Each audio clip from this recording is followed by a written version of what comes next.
de cette leçon. Dans cette leçon, on va plutôt voir maintenant si j'ai une page vide et c'est moi qui vais concevoir à partir de zéro ma page. Donc là, ce sont des modèles qu'on a comme on avait vu dans la leçon précédente. Donc ceci, je vais les supprimer. Je fais delete. Donc j'ai plus rien. On est d'accord? J'ai plus rien, plus rien. Et là, j'ai envie de créer quelque chose qui m'est personnel à moi, une disposition personnelle. Un peu comme dans le logiciel Publisher. D'accord? Donc ici, ce que je fais, je suis obligé d'aller dans Insertion parce que c'est là que je vais démarrer à créer des choses à partir de rien. Donc j'ai envie de créer un tableau, je vais dans Tableau et comme je disais tout à l'heure, on peut sélectionner le nombre de colonnes et le nombre de lignes. Ça, c'est mon tableau que je peux, quand j'ai ma souris avec les 4 flèches, je me déplace, je viens le positionner à côté, je me déplace, ça me permet de cliquer, déplacer mon tableau. Quand j'ai les 4 flèches, ma souris, regardez ici, j'ai pas, et là j'ai les 4 flèches. Je reste cliqué et ça me permet de déplacer mon tableau où je veux. Imaginons que je vais le mettre ici à gauche. Et puis, je voudrais par exemple un peu le rétrécir par rapport à sa largeur et sa hauteur. Je peux, en allant sur le côté, par exemple ici, droit, le bas, je reste cliqué et je peux déplacer ma zone. Voilà, donc mon tableau va prendre une forme. C'est vrai que les cellules seront un peu plus grandes, mais ça dépend de votre besoin.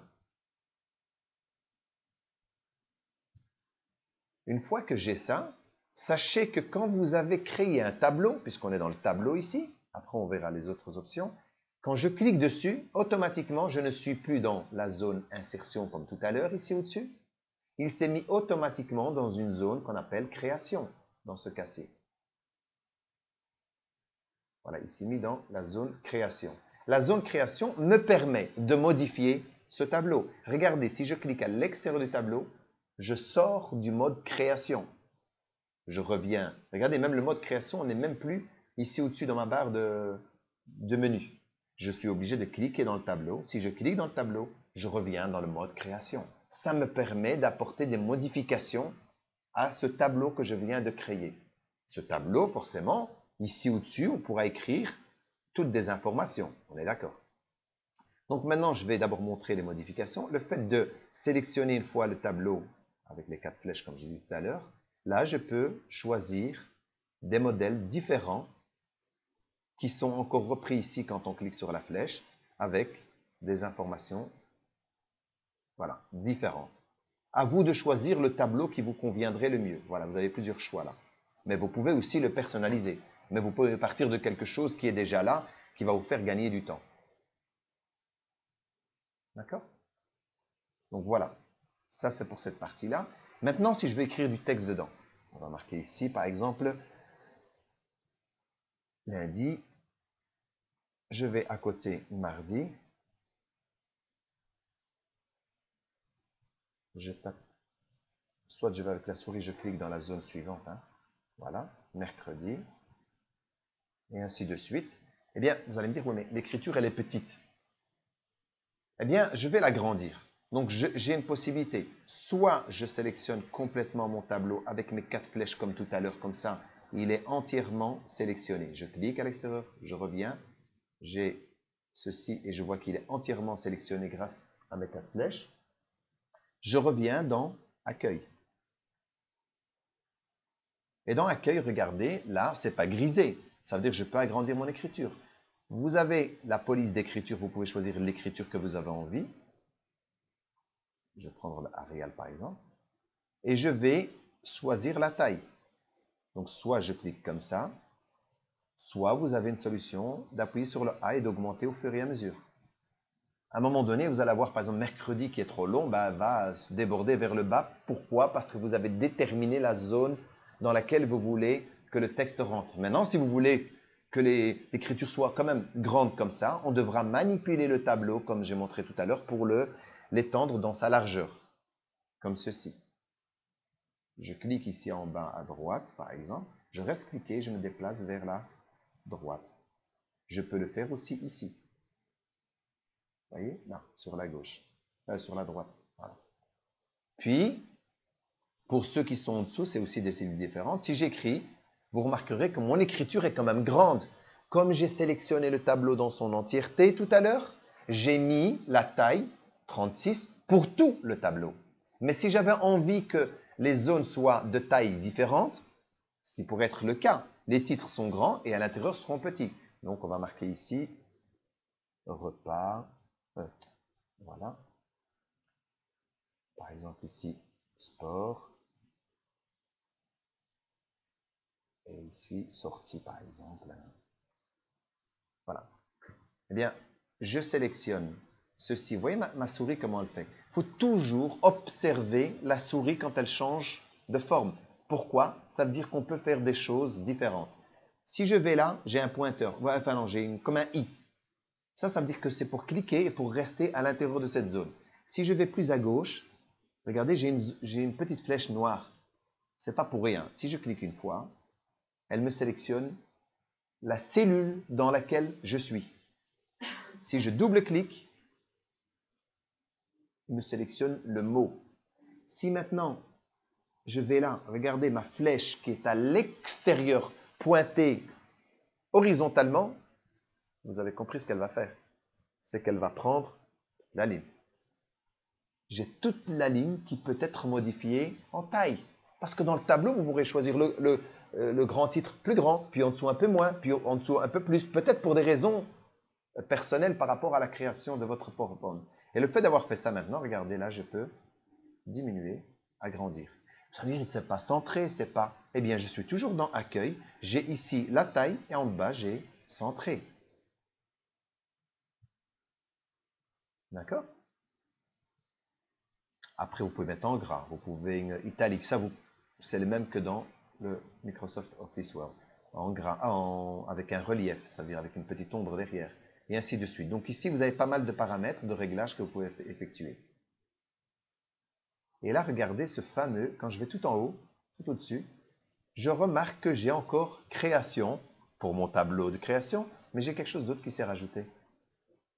Disposition. Comme j'ai sélectionné ça, ma ligne complète, ben, il remarque que je peux faire une disposition par rapport à mon tableau. Parce que pour le problème, il est centré horizontalement, mais il n'est pas centré verticalement. L'information qui est à l'intérieur, vous voyez, repas, sport, sortie, il est horizontalement aligné, il est au centré, mais il n'est pas centré verticalement. Bien, si je veux le faire que pour celui-là, ben, je clique là, je vais dans Disposition, et là, j'ai regardé ici ce que j'ai. J'ai des options. Disposition, c'est la disposition de mon tableau, comment il est. Eh bien, vous pouvez apporter pas mal d'améliorations par rapport à ça. Bien sûr, c'est à l'analyser, à le tester. Parce que vous avez pas mal d'options qui sont là. Vous avez remarqué que lundi, mardi, mercredi n'a pas été centré verticalement. Pourquoi? Parce que pour le moment, je n'ai sélectionné que cette ligne-là. Parce que j'avais envie que la ligne repas, sport, sortie soit centré, mais pas le reste. Eh bien, si je veux que tout soit centré, je peux revenir avec mes 4 fameuses flèches de tout à l'heure. Je sélectionne là. Voilà. Là, le tableau a été sélectionné dans son entièreté. Et là, j'ai toujours mon disposition. Et ma disposition maintenant, si je vais là, tout est centré comme ça. Et en plus, juste au-dessus, centré. Tout est centré horizontal et vertical. C'est bon? Comme je vous disais, donc dans Disposition, on a pas mal de modifications possibles à rajouter. Par exemple, ici, l'orientation du texte. Si je voudrais que repas s'écrive, mais pas horizontalement, mais verticalement. Si je vais là, regardez, il me propose les différentes dispositions possibles. Mais c'est vrai que si j'écris repas dans une seule cellule, celle où elle est ici, ça ne sera pas assez. La hauteur n'est pas suffisante. Mais imaginons que repas, je voudrais qu'il s'écrive sur les 3 lignes, les 3 cellules qui sont là. Je clique, je reste cliqué, je descends, je reste cliqué dans ma souris. Et le fait d'avoir sélectionné les 3, je vais les fusionner pour devenir qu'une seule cellule. D'accord? Je les ai sélectionnés. Alors, qu'est-ce qui me permet de le fusionner? Bon, si on ne connaissait pas le terme fusionner, il suffit de peut-être regarder ce qu'il y a ici au-dessus. Il y a bien quelque chose qui va permettre de le faire. Et là, j'ai le terme fusionner les cellules. Donc, pour en faire devenir qu'une seule. Je clique, pour le moment, J'ai repas qui est centré horizontalement et verticalement dans une cellule, mais qui s'écrit de manière horizontale. Et moi, je voudrais lui changer le sens, l'orientation du texte. Bien, je vais là et je vais lui dire, ça dépend, est-ce que je veux que le R repas soit du bas vers le haut, si je veux qu'il soit dans ce sens-là, repas dans ce sens-là, ou bien comme ceci. Même ça, vous pouvez le faire. Repas. Ça pourrait être utile comme ça. Voilà, donc je vais les mettre comme ceci, je pense que c'est le plus approprié. Vous avez vu, donc on peut fusionner. On peut fractionner. C'est quoi fractionner là? Si je me mets là, je vais fractionner. Mais il me dit le nombre de colonnes ou de lignes que je voudrais avoir. Si je lui dis, je voudrais 2 lignes, mais une colonne. Qu'est-ce que j'ai? J'ai une là et j'ai une deuxième ici où je peux écrire une information. Mais c'est deux trucs séparés. Hein. On ne voit pas la ligne là. Je vais prendre un autre modèle de tableau pour qu'on puisse voir les lignes. Attendez, je vais prendre quelque chose où il y a des lignes dessus. Voilà, là, comme ça, là, vous voyez. Hein. Vous voyez qu'il y a bien deux lignes. Hein. Deux cellules, donc il y a bien... Voilà. Vous avez vu? Ça veut dire qu'on peut le manipuler aisément grâce à l'onglet qui est venu se rajouter dans le menu « Disposition ». Création, disposition, c'est pour apporter toutes les modifications possibles grâce à ce logiciel de ce qu'on a juste devant nous, ce qu'on a sélectionné. Dans ce cas-ci, c'est le tableau.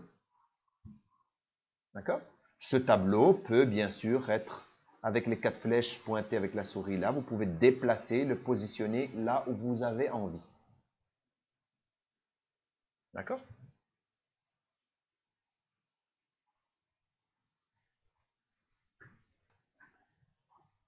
Si je me mets dans la dernière et j'appuie sur la touche tabulation, la touche tabulation, c'est laquelle? C'est celle qui est située à gauche de la lettre A. Le fait de faire ça, regardez, il m'a rajouté une ligne en plus. Et puis je me dis, oh, j'ai pas besoin de cette ligne. Donc ici, voilà, ma souris, elle est là. Si je me mets ici à la dernière, si je me mets ici à l'avant-dernière, que j'appuie sur la touche tabulation, elle va d'abord se déplacer pour aller à la dernière. Et si je rappuie encore sur la tabulation, qu'est-ce qu'il fait? Il me rajoute une ligne en plus, une cellule en plus. Enfin, 4 cellules en plus, mais une ligne complète. Et je me dis non, je ne la veux pas. Soit je fais CTRL plus Z, c'est revenir une fois en arrière, soit j'ai travaillé beaucoup et puis je veux venir la supprimer. Je reviens avec cette fameuse flèche de tout à l'heure. Elle l'a sélectionnée dans son entièreté. Là, vous avez aussi, normalement dans l'option déjà, bouton droit, il doit avoir supprimé là. Je regarde si elle était dans celui-là. Non. Ici, vous avez supprimé. Oui, ou tout au-dessus. Je pensais qu'elle était aussi dans l'option là-bas. Dans disposition, j'ai supprimé. Alors ici, supprimer les lignes, supprimer colonne ou supprimer le tableau. Qu'est-ce que je veux supprimer? Les lignes. Et moi, j'ai sélectionné une ligne. Donc, j'ai supprimé la ligne que j'ai sélectionnée. Je reviens en arrière. Donc, si je sélectionne comme ça, voilà. Là, regardez, là, elle est claire. Et si je viens avec là, elle est sélectionnée. Bouton droit, le supprimer que j'ai dit. Ah, ici, elle est là, dans l'option là. Je le cherchais ici tout à l'heure, mais elle est là. Donc, je clique là et je peux dire supprimer la ligne. Mais je peux la choisir en plein milieu. Hein. Par exemple, si j'arrête celle-ci, je viens supprimer celle-ci, qui est grise, mais comme l'autre va remonter, le tableau c'est blanc, gris, elle va redevenir grise, mais c'est celle du bas qui va remonter. Donc, je suis sur celle-là, je clique bouton droit ici, je vais là, et là, je vais dans supprimer. Voilà. C'est celle du bas qui est remontée, hein, on est d'accord. Hein. D'ailleurs, si j'écris une information là, voilà, parce qu'on pourrait croire que je n'ai pas supprimé la bonne, bouton droit, supprimer la ligne, voilà. C'est celle du milieu. Pareil pour la colonne. Je ne veux plus le mardi, je fais la même chose. Je vais supprimer, mais cette fois-ci, la colonne. Voilà. Donc, regardez, si je vais ici à la fin, je rappelle ceci qui peut... Voilà, regardez, là, je m'arrête à complément. Bon, j'ai PDF, etc. Moi, je l'ai parce que c'est des options que j'avais installées dans l'ordinateur sont pour créer des fichiers PDF. Quand je vais cliquer sur le tableau, automatiquement, qu'est-ce que j'ai en plus? J'ai création, c'était pour le tableau, et j'ai disposition pour le tableau. Si ça avait été une image, bah, j'aurais eu des paramètres concernant l'image. C'est ce qu'on va faire d'ailleurs maintenant. Voilà, je clique à l'extérieur et vous allez voir que création et disposition vont partir parce que je ne serai pas dans le tableau. Voilà. Pourquoi? Parce qu'ici où je suis à l'extérieur, il n'y a rien à modifier. Maintenant, je vais un petit peu décaler celui-là et je vais venir mettre une image pour travailler une image. Donc maintenant, je retourne dans Insertion, puisque c'est là qu'on était tout à l'heure. Mon écran est un peu petit, on ne voit pas tout dans le menu. Insertion, et je vais insérer une image. Une image. Voilà, j'ai l'image qui est ici. Ben, l'image qui est ici maintenant, regardez ce que j'ai dessus. Je n'ai plus la disposition, mais j'ai format. En fait, j'ai pour mon... Parce que je ne peux pas faire de disposition dans une image. Sauf si j'ai 2 ou 3 images, je les sélectionne ensemble. Donc cette image-là, voilà tout ce qu'elle me permet d'apporter comme modification. Donc si vous insérez une image, vous allez voir un peu. Donc ici, moi, qu'est-ce qu'elle me permet de faire? Ben, en réalité, regardez, si je l'approche, est-ce qu'elle est devant le tableau? Elle est devant le tableau. Eh bien, l'image, regardez ce que j'ai comme possibilité. Je peux reculer ou avancer. C'est-à-dire, si je clique sur reculer, regardez maintenant, elle est derrière l'image. Je peux superposer les images ou le tableau, en tout cas toutes les informations qu'on a. On peut décider qui doit être en premier plan, en arrière-plan. Donc ici, voilà, ça c'est un exemple. Je vais insérer une deuxième image, mais au lieu qu'elle soit de l'ordinateur, elle vient du net, d'Internet. Donc je vais dans Insertion. Alors, voilà, et tu me demandais ici pour qu'elle soit derrière le tableau. Le fait d'avoir sélectionné la photo, je me suis retrouvé dans Format. Et dans Format, j'ai ici reculé. Si je mets Avancer, elle est devant. Et si je vais dans Reculer, elle est derrière le tableau maintenant. Elle est derrière. Et c'est pour ça que je vais rajouter une autre image qu'on va prendre en ligne. Insertion, Image en ligne. Là, vous allez recevoir la possibilité de pouvoir chercher directement en ligne. Et si je mets par exemple voiture, j'ai une voiture, je prends la voiture ici, je fais insérer, j'ai automatiquement l'image qui se rajoute là-bas. Maintenant, regardez, elle est devant tout le monde. Et moi, je voudrais par exemple qu'elle soit derrière. Ben, je vais dans Format, je fais reculer. Pour le moment, je suis reculé devant le tableau, mais je ne suis pas devant cette image-ci. Vous voyez l'image qui est là? Attendez, je descends un peu. Celle-ci. Vous avez vu, celle-ci, elle n'est pas devant.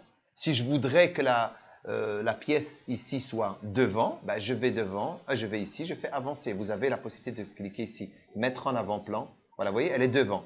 C'est vous qui choisissez la disposition à l'emplacement où vous voulez la mettre. D'accord?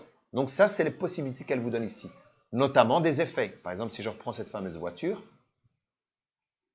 voilà, j'ai ici les effets de l'image. Regardez, je peux lui apporter de l'ombre. Je peux lui apporter pas mal d'informations.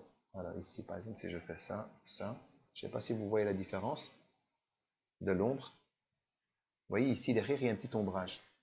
Regardez ici, le contour, là, il y a de l'ombre. Et si je retire, ombre, aucune ombre. Voilà, vous avez vu qu'il n'y a pas d'ombre maintenant ici, à côté de la voiture, là, derrière. Je vais rétrécir ce tableau. Voilà, je vais un peu rétrécir la voiture.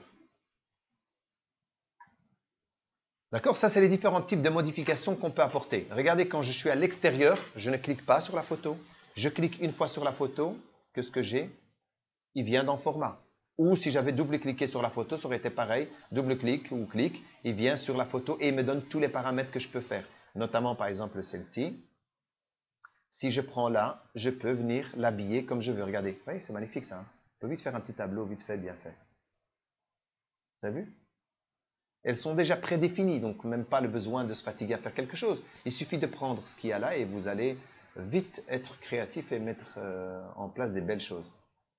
Voilà, là, comme si ça avait été dans une pièce, un tableau, cadre. Voilà, ça va? Donc, à vous de manipuler un petit peu tout ce qu'il y a ici pour pouvoir apporter des choses intéressantes.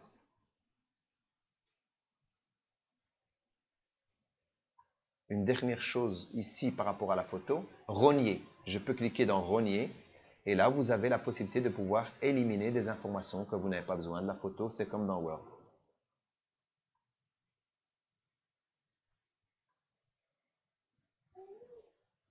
Voilà.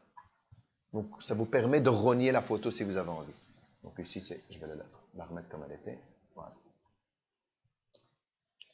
Pour terminer cette partie-là, je vais simplement vous montrer comment on fait donc, pour l'insertion du texte. Imaginons qu'on n'a pas ces informations-là, donc delete. Vous partez, comme on a dit dans ce cas-ci, tout est vide.